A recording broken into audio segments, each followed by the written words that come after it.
नमस्कार, धन्यंकार जी। आप सभी अच्छे होंगे, खुशहाल होंगे, भक्ति भरा जीवन व्यतीत कर रहे होंगे। इस शुभ भाव के साथ आज का विषय है प्रारब्ध।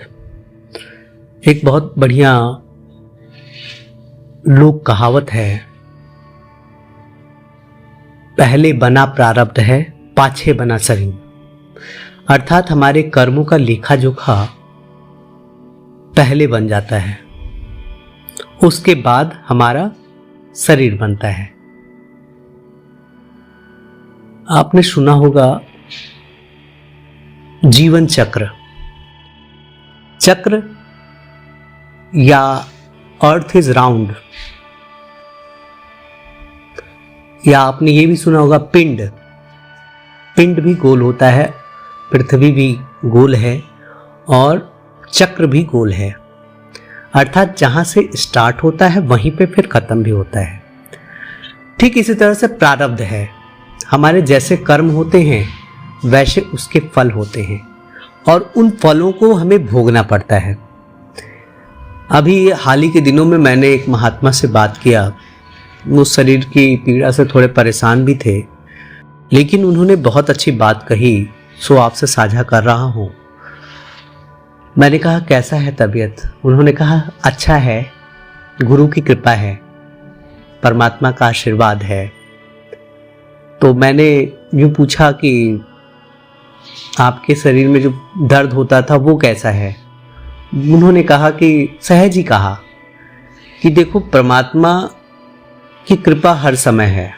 अगर परमात्मा की कृपा नहीं होती तो शायद हम इंसान का जन्म भी हमें प्राप्त नहीं होता। हो सकता है हम कीड़े मकोड़े बन के कहीं गंदगी में पड़े होते, लेकिन ये विशेष कृपा से बड़ी भाग मानुष तन पावा, परमात्मा ने मनुष्य का तन दिया है।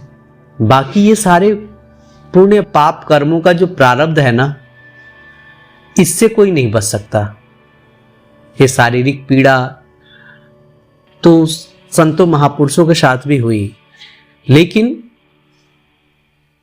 जिन्होंने अपने आप को परमात्मा के प्रति एकाग्र रखा है वो दुख को महसूस नहीं करते, बल्कि हर अवस्था में परमात्मा की इच्छा को महसूस करते हैं।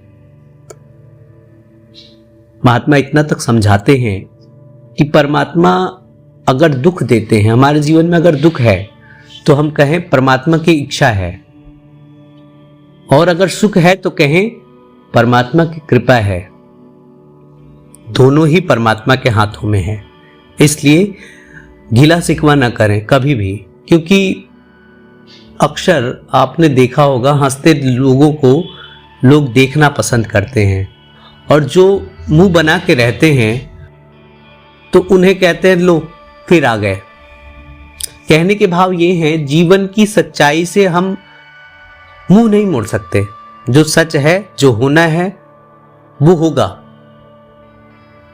इसीलिए प्रारब्ध अपने कर्मों के ऊपर निर्भर है।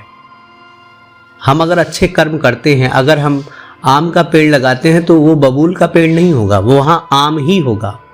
हम अगर अच्छे कर्म करते हैं तो उसका फल हमें अच्छा ही मिलना है। और कर्मों में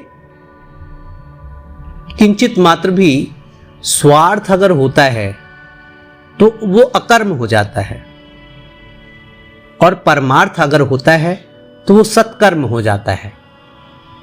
इसलिए कर्म तो करना है, लेकिन सत्कर्म की ओर ज्यादा रुझान हो, ज्यादा ध्यान हो, उस ओर चेतनता के साथ, एकाग्रता के साथ, सजगता के साथ हम प्रबल तरीके से आगे बढ़ें, ताकि हमारे कर्म अच्छे हों। और हमारा अगर कर्म अच्छा होता है तो इसमें लेश मात्र भी संदेह नहीं है कि हमारा लोक सुखी हो जाएगा और परलोक भी सुहेला होगा।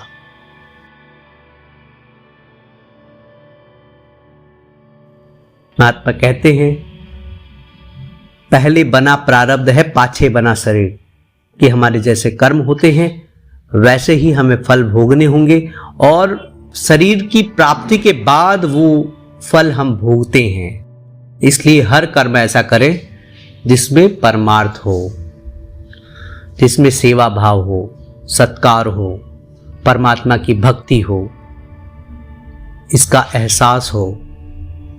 इन्हीं शुभ भावों के साथ आपसे इजाजत चाहेगा प्यारी साथ संगत जी। प्यार से बोलिए धन्यकार।